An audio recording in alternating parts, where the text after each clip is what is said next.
Hey, okay, uh, changing it up a little bit, doing this down in my downstairs area. The lighting's a little bit better, I thought.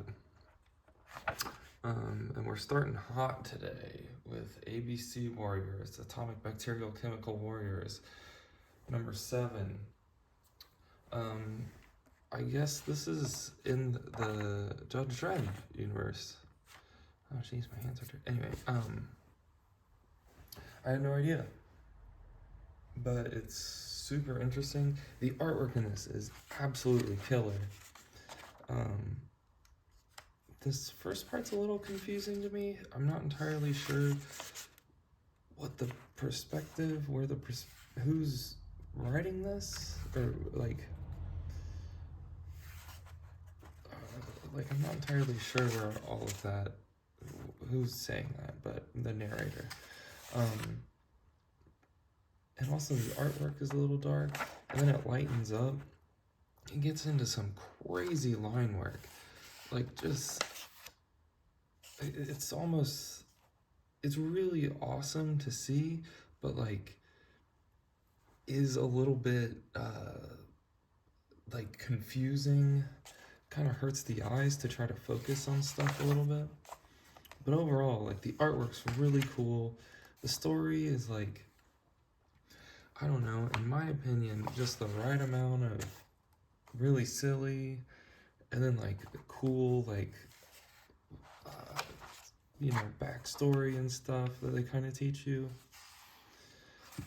about these robots that are, I don't know, this artwork is just so cool. I'm definitely gonna try to find as many issues of this as possible, or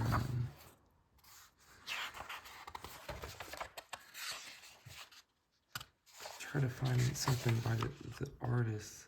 It doesn't even say who the artist is.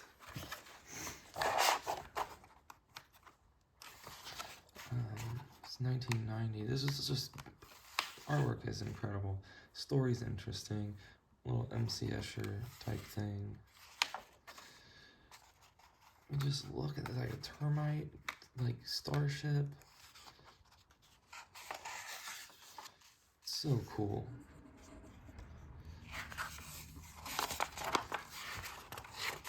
Obligatory, Big Eddies.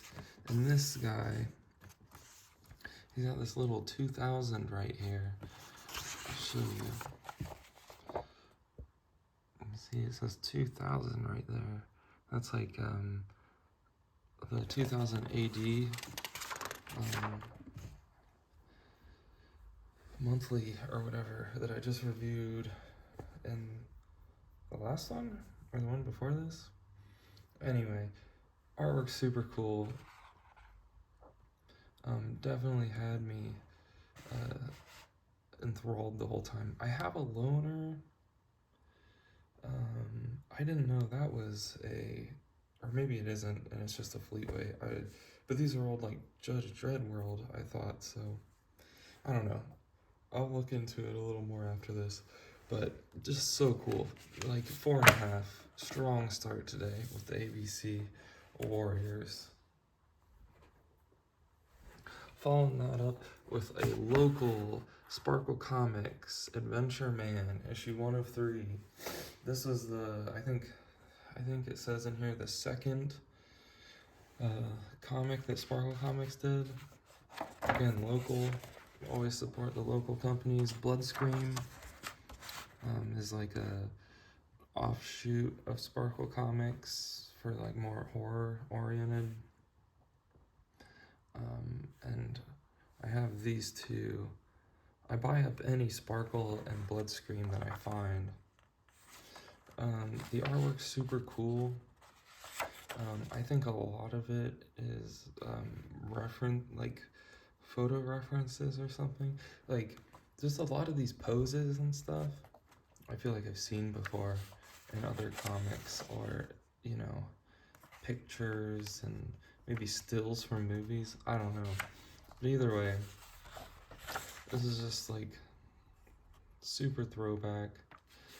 you know, straightforward action, like, you know, enjoyable for what it is, you know, Rambo type character, action man, beating up the bad guys. It's pretty cool. He's got a little, like, government agent guy that helps him.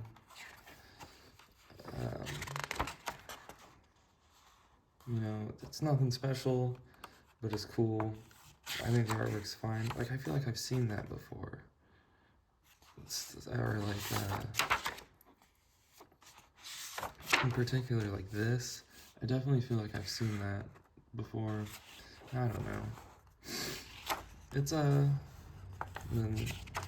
Matthew Brassfield. He's always got his little soapbox at the end of all of them. And then we got some ads for local stuff. Never been there. Time Warp Toys is awesome.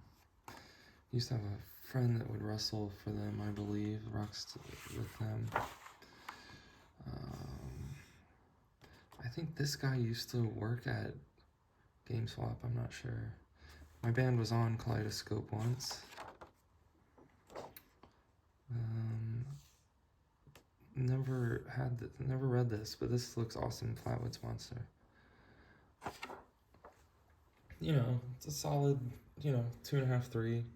I probably like it a little more because it's a local thing, but you know, it's fun, it's simple, and of course, you're gonna find a lot in my collection. I don't have a whole lot of full series of things, so even a 3-issue run, I don't have all of them. This is a little bit later, has a slightly different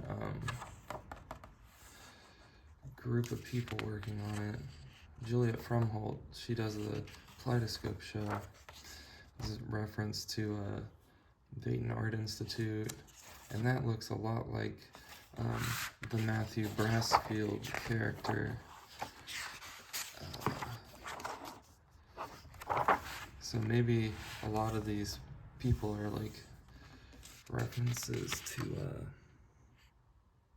I don't know.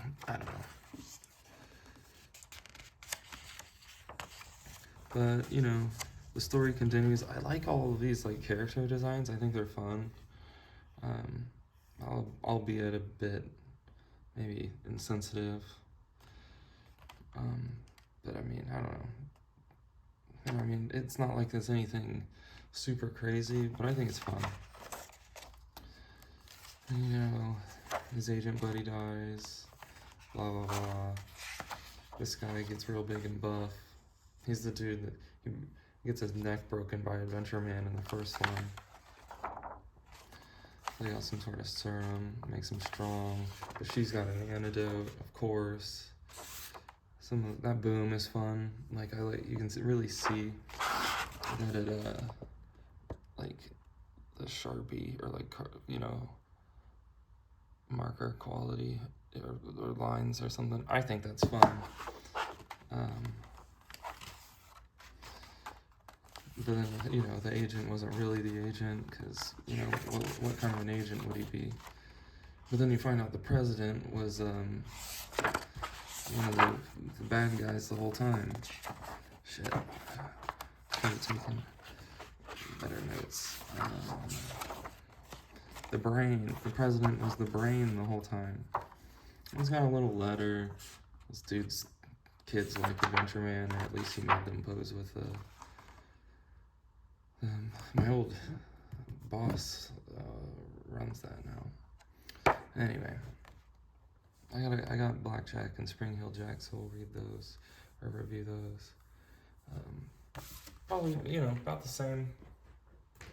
I'd say 2.5, 3. Just really fun, enjoyable, silly, not too serious. Like kind of a nice break after A.B.C. Warriors because it's just, you know, it's kind of heavy, a lot to read, a lot to look at. So seeing something real simple like that, and this, afterwards is nice. So we got Adventure Time presents Marceline and the Scream Queens, 1 of 6.